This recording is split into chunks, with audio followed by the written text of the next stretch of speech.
Number 1. The anti-imperialist revolutionary versus the American nationalist. Ibrahim Traoré's rise to power came through a military coup justified as necessary to free Burkina Faso from both terrorist threats and lingering colonial influence. His decisive expulsion of French forces and termination of military agreements with France represents a direct challenge to Western hegemony that Trump, for all his America First rhetoric, never truly enacted. While Trump criticized international agreements and threatened allies with reduced support, Traoré has taken concrete action, ending military partnerships, nationalizing resources, and seeking new alliances with Russia and China. This fundamental difference in approach reveals why Traoré might unsettle Trump. Where Trump threatened disruption but largely operated within established systems, Traoré has actually dismantled colonial structures. The Burkinabe leader's willingness to face international isolation and potential economic consequences demonstrates a commitment to sovereignty that makes Trump's nationalist posturing seem performative by comparison. Trump's vision of American strength relies on maintaining global dominance, while Traoré explicitly rejects the entire framework of Western influence. This ideological incompatibility represents not just different policies but fundamentally opposed worldviews about the proper relationship between nations. Number 2. Youth, authenticity, and revolutionary credibility. At just 36 years old, Traoré embodies a revolutionary energy that Trump, despite his disruptive rhetoric, cannot match. The image of the young captain in military fatigues, speaking directly to his people about sacrifice and national dignity, creates a powerful contrast with Trump's luxury-branded approach to leadership. Traoré's youth allows him to position himself as the future, while Trump increasingly represents an older generation clinging to power. More significantly, Traoré's military background provides him with a form of credibility Trump has always lacked. Trump's avoidance of military service during Vietnam has been a persistent vulnerability in his leadership narrative. Traoré, conversely, rose through military ranks and seized power through direct action rather than electoral politics. This creates a fundamental authenticity gap. Traoré has literally risked his life for his beliefs. While Trump's battles have been primarily rhetorical and legal, the Burkinabe leader's modest lifestyle further reinforces this authenticity. While Trump's gold-plated aesthetic celebrates wealth as proof of success, Traoré has rejected presidential luxury, maintaining a Spartan lifestyle that aligns with his message of national sacrifice. This consistency between personal choices and public message creates a coherent leadership narrative that Trump's more contradictory persona lacks. Number 3. Resource nationalism and economic independence. Both leaders advocate forms of economic nationalism, but Traoré's approach represents a more fundamental challenge to global economic structures. Trump's economic nationalism focused primarily on renegotiating trade deals and imposing tariffs, working within the existing global economic framework to secure better terms for America. Traoré, by contrast, has moved to nationalize mining operations and redirect resource wealth directly to Burkinabe development. This resource nationalism represents a more existential threat to Western economic interests than Trump's transactional approach. By asserting direct control over gold and other resources, Traoré challenges the entire post-colonial economic relationship that has allowed Western nations to maintain economic dominance despite political independence. His policies suggest a model where former colonies not only achieve political sovereignty, but economic self-determination, a far more revolutionary position than Trump's efforts to secure better terms within existing structures. The potential spread of this resource nationalism across Africa represents a significant threat to Western economic interests that Trump, despite his business background, might struggle to counter. While Trump focused on bringing manufacturing back to America, Traoré focuses on keeping African resources in African hands, a fundamentally different economic vision with potentially greater global implications. Number 4. Grassroots mobilization versus media manipulation. Trump's political success relied heavily on his mastery of traditional and social media, using his celebrity status and provocative statements to dominate news cycles. Traore, operating in a very different media environment, has demonstrated a different kind of communication power, the ability to mobilize grassroots support through direct appeals to national pride and anti-colonial sentiment. This grassroots mobilization represents a potential challenge to Trump's media-centric approach. Traore has created a movement based on shared sacrifice and resistance to external control, generating authentic popular support without the massive campaign infrastructure Trump relied upon. The Burkinabe leader's ability to inspire citizens to actively participate in national defense and development projects demonstrates a different model of popular leadership, one based on collective action rather than personality cult. Trump might find this form of organic mobilization particularly threatening because it cannot be easily countered through his preferred tactics of media domination and personal attacks. Traore's support comes from delivering tangible changes in Burkina Faso's relationship with former colonial powers, creating a connection with citizens that transcends personality and speaks to fundamental questions of national identity and dignity. Number 5. Geopolitical realignment and global influence. Perhaps most significantly for Trump's worldview, Traore represents an emerging geopolitical realignment that directly challenges American global dominance. By pivoting toward Russia and China, Traore signals a willingness to completely reconfigure Burkina Faso's international relationships based on perceived national interest rather than historical ties or Western pressure. This realignment, if replicated across Africa, would represent a significant shift in global power dynamics. Trump's foreign policy, despite its America First branding, still assumed continued American dominance of global systems. Traore's explicit rejection of Western influence models a different approach, one where formerly colonized nations assert complete sovereignty over their foreign policy and resource allocation. The spread of this model across Africa would create significant challenges for American global influence, particularly as China continues to expand its economic presence on the continent. Trump, who often viewed international relations through a transactional lens, might struggle to counter Traore's ideological clarity about rejecting former colonial powers, regardless of economic incentives offered. Number 6. The power of revolutionary symbolism. Traore's growing status as a revolutionary symbol across Africa and in Pan-Africanist circles globally creates a narrative power that Trump might find difficult to counter. The image of the young military leader standing against Western powers resonates deeply with historical anti-colonial movements and creates a powerful counter-narrative to Western leadership models. Trump, despite his disruptive persona, ultimately represents established power, wealth, whiteness, and Western dominance. Traore, conversely, embodies resistance to these very structures. This symbolic opposition creates a fundamental challenge to Trump's narrative of American restoration, suggesting instead that true sovereignty requires breaking from Western influence entirely. The spread of Traore's revolutionary image through social media and African news sources bypasses traditional Western media gatekeepers, creating a narrative Trump cannot easily control or counter. While Trump mastered Western media channels, Traore represents a different kind of media phenomenon, one centered outside Western discourse and therefore resistant to Western framing. Number 7. Military leadership versus civilian authority.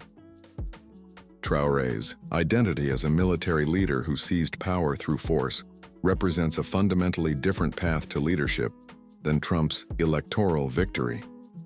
While Trump had to navigate democratic institutions and constitutional constraints, Traore operates with fewer institutional limitations, allowing for more decisive action and policy implementation. This contrast in leadership pathways creates a fundamental difference in how each man exercises power. Trump, despite his authoritarian tendencies, remained constrained by American democratic institutions throughout his presidency.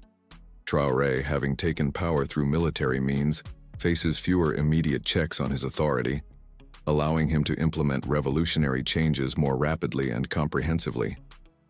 The military dimension of Traore's leadership also provides him with direct control over security forces, a critical advantage in a region facing significant terrorist threats.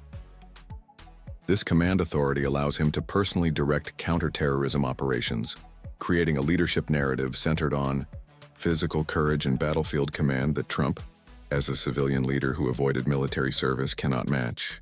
Number 8. Rejection of globalism and international institutions. Both leaders express skepticism toward international institutions, but Traoré's rejection is more comprehensive and ideologically consistent. While Trump withdrew from specific agreements like the Paris Climate Accord and criticized NATO funding arrangements, he maintained America's participation in most international structures. Traoré has more fundamentally rejected Western-dominated international frameworks, withdrawing from regional organizations aligned with Western interests and creating alternative structures. This comprehensive rejection of Western-led globalism represents a more existential challenge to the international order than Trump's selective criticisms. By creating parallel institutions like the Alliance of Sahel States, Traoré demonstrates a willingness to build entirely new international frameworks rather than simply reforming existing ones, a more revolutionary approach to global governance than Trump's transactional criticisms. The spread of this model of complete rejection could potentially undermine the legitimacy of Western-dominated international institutions more effectively than Trump's criticisms from within the system. As more nations follow Burkina Faso's example of creating alternative international structures, the universality of Western-led institutions could increasingly be called into question. Number 9. Fearless rhetoric against Western powers. Traoré's public statements about Western powers, particularly France, demonstrate a rhetorical fearlessness that exceeds even Trump's provocative style. Where Trump criticized allies while maintaining fundamental partnerships, Traoré has explicitly accused France of supporting terrorism and neo-colonial exploitation, crossing diplomatic lines that Trump never approached. This rhetorical boldness signals a fundamental break from diplomatic norms that Trump, for all his provocations, largely maintained. By directly accusing Western powers of malicious intent, rather than merely criticizing specific policies, Traoré creates a narrative of moral confrontation rather than policy disagreement, a more fundamental challenge to Western legitimacy than Trump's complaints about unfair treatment. The spread of this confrontational rhetoric across Africa could significantly undermine Western soft power and diplomatic influence in ways that Trump's more transactional criticisms never achieved.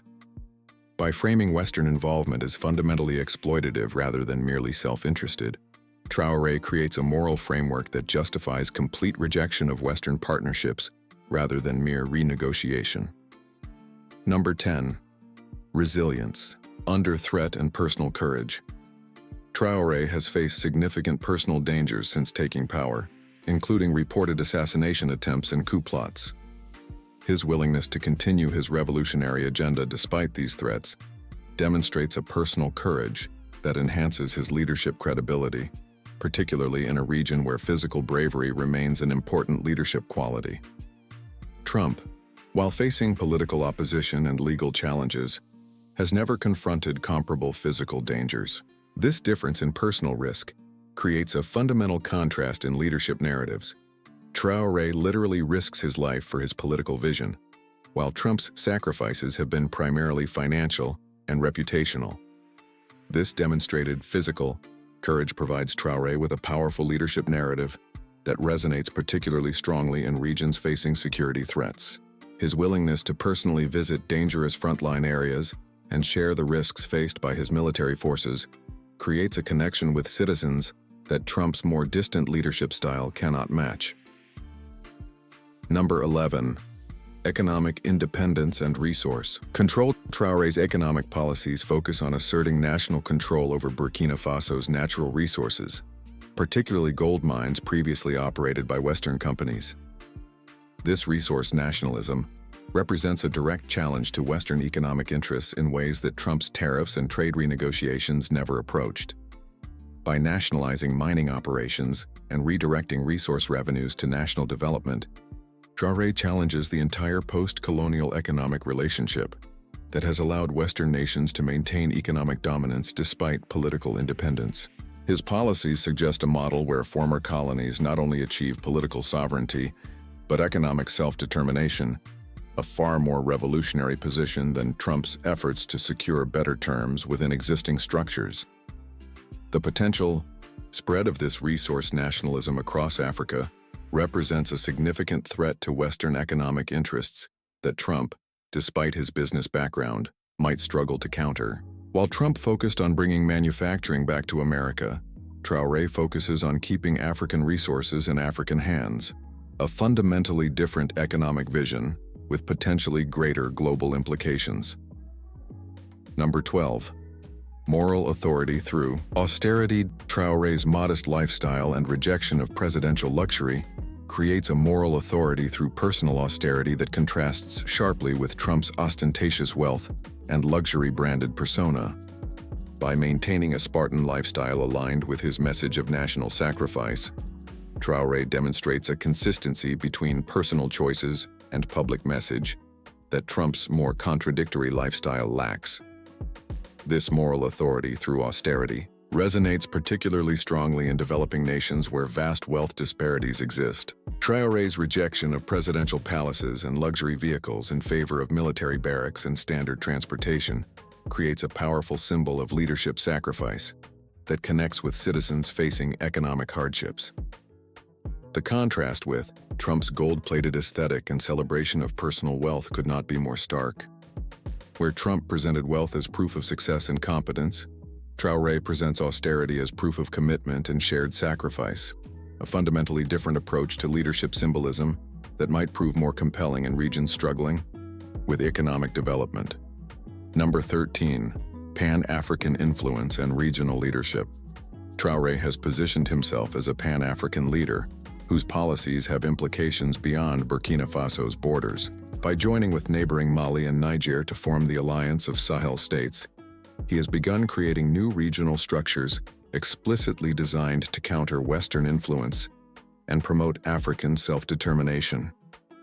This regional leadership represents a more significant geopolitical challenge than Trump's largely bilateral approach to international relations.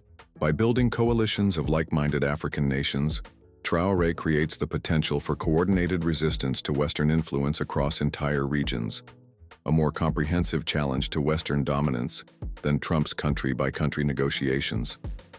The spread of Traore's Pan-African vision could significantly reshape African geopolitics in ways that undermine Western influence across the continent.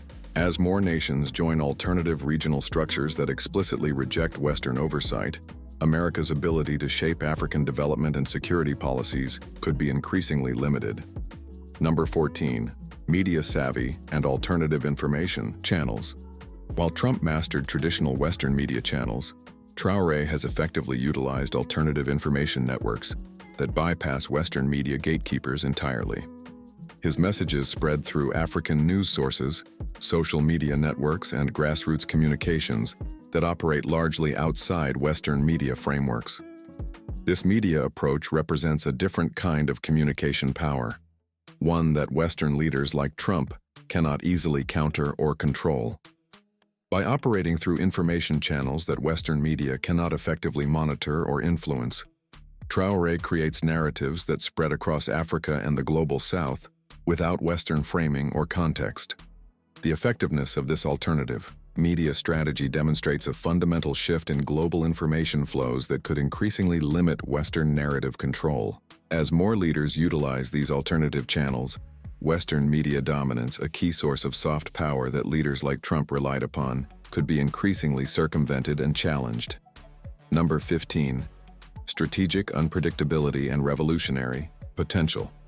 Finally, Traore's combination of youth, military training, and revolutionary ideology creates a strategic unpredictability that makes his next moves difficult to anticipate or counter.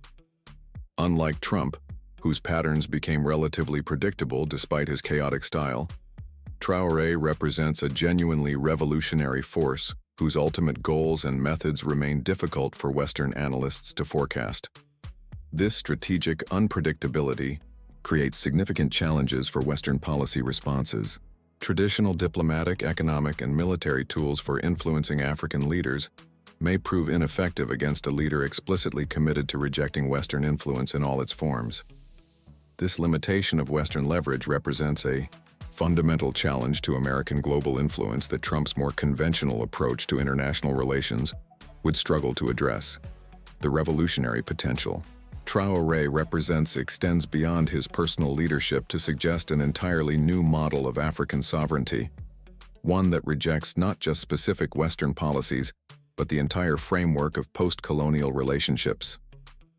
This comprehensive rejection of Western influence models an approach to national independence that could inspire similar movements across Africa and beyond, creating a fundamental challenge to the global order that Trump, for all his disruptive rhetoric, never truly threatened.